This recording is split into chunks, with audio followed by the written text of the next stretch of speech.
Blighted properties, including vacant homes, rental houses, and poorly maintained residences, are becoming more and more of a problem. Word one. What would you do to address this issue as a council member? 3 minutes, Mr. Barker. Thank you. I'm not sure what the current statutes read.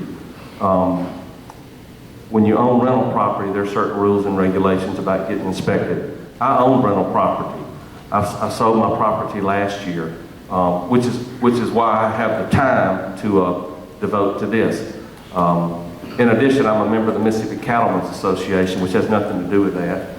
But I wanted to say that I know how to operate heavy equipment and 2,000-pound cows. And thanks for buying beef. It's a sky high. If we don't keep our properties clean, I've had dealings with the City Improvement Division. They rode past their own office to come tell me, their own office, the grass was up to your thigh, down on Silas Brown. Have a piece of rental property in Madison County and forget to cut the grass 2 or 3 weeks. It's not rocket science, ladies and gentlemen. They got plenty of employees. I encourage our mayor to ask them what they did today. Walk through there at 7:45 and see who's there. Why are you still in the office? You got work orders. I'm not going to tell the mayor what to do. I will encourage him, but if we have the rules and we don't enforce them, we have no one to blame but ourselves. There are properties along the major thoroughfares that are not maintained as they should be. There are codes, and I recommend that we enforce the rules we have now before we start inventing new ones. Thank you. I still think we're talking about treating the symptoms rather than disease. And the disease is that we've got a middle class that moves out, and your neighbor across the street, like ours did when we were burglarized, moved out. And now it's a rental property. And people that rent properties don't take care of it like people that own properties. So getting back to the question of how do you keep and attract the middle class, and you've got to keep the costs low, you've got to keep it affordable, and you've got to give them an option where they say, hey, you know, it's better to live in Jackson than Madison or Rankin. When's the last time you've heard those words? It's better to live in Jackson. And we can do it, but we've got to fix the educational system. We've got to keep crime down where people feel safe in their homes, which is where Judge Will gets in once the case comes to them. But you've also got to give economic opportunities, and there's got to be that connection there with all of that. So a lot of the issues that have to do with properties has to do with who's living there and what do we do and how do we attract people and keep people in our community. I think that the Colonial Country Club in that property area, and the developer is planning on putting in assisted living, and they've set aside 40 acres for us to look at a middle school. We have 4 of the top 10 elementary schools in the whole state. We've got 1 middle school that's actually the top in the whole state. But we have so many failing middle schools that people move out. And they move out not only because of crime like our neighbor did, but we've had about 3 of them around the block that have moved out because of the public school system.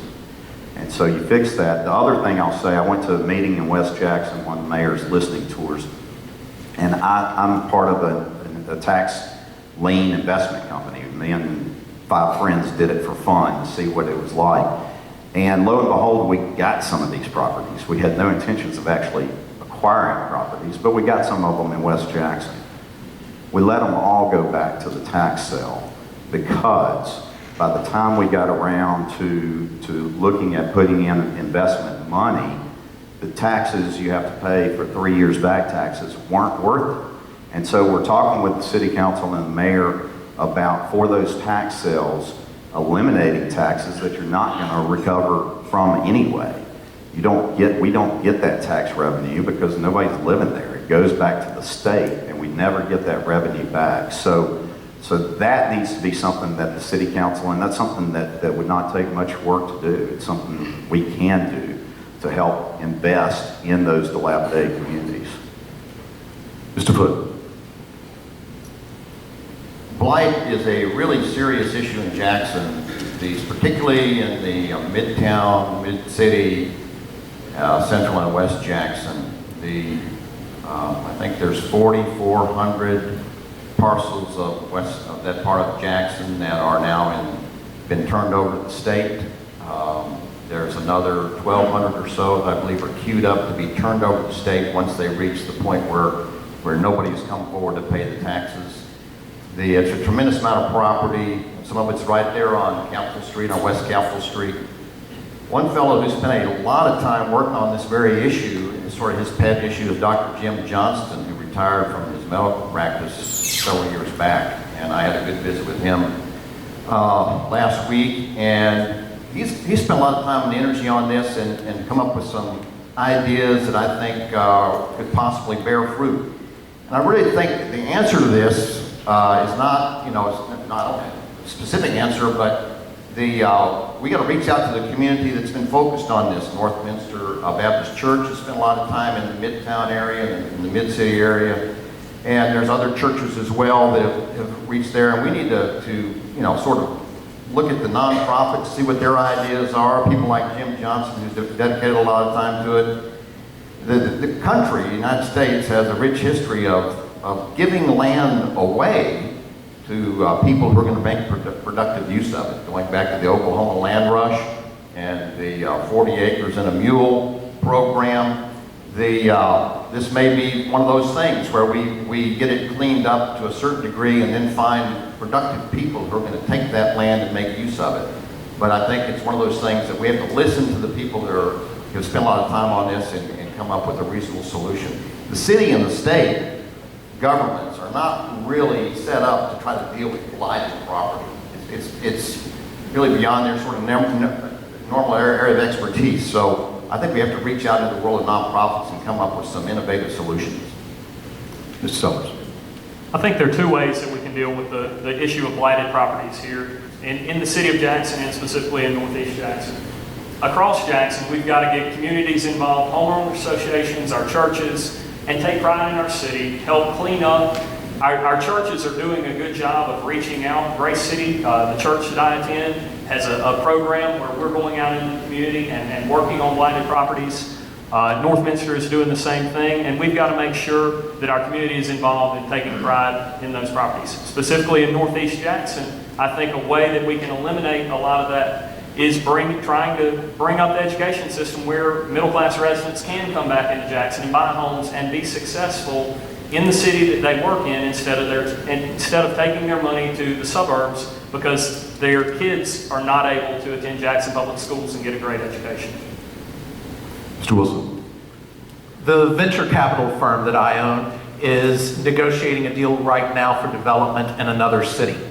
We're buying a building there that has been abandoned for a decade for $1.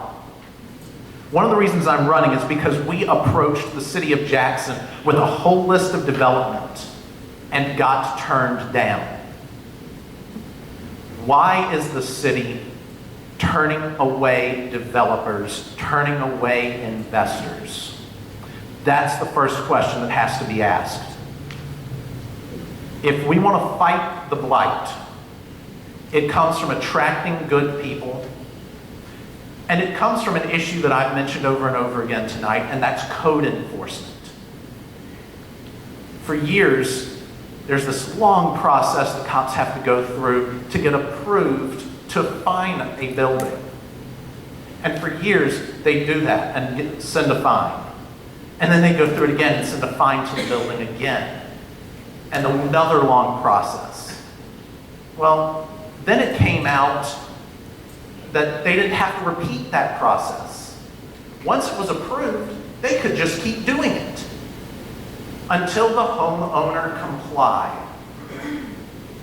The amount of time that saves, the amount of enforcement that provides, and that was an incredible revelation. And it could have been fixed by a lawyer reading the law books who works for the city of Jackson. The city of Jackson has to enforce codes. They have to get communities rallied together. I spent all weekend going to homeowners picnics, homeowner association picnics. When homeowners pitch in, I grew up in Fondren. I grew up in Fondren when Fondren was not the cool place to be. It was a war zone. And you know what fixed it? A bunch of community people who said, look, I can't afford to buy the house next to me, that's a disaster.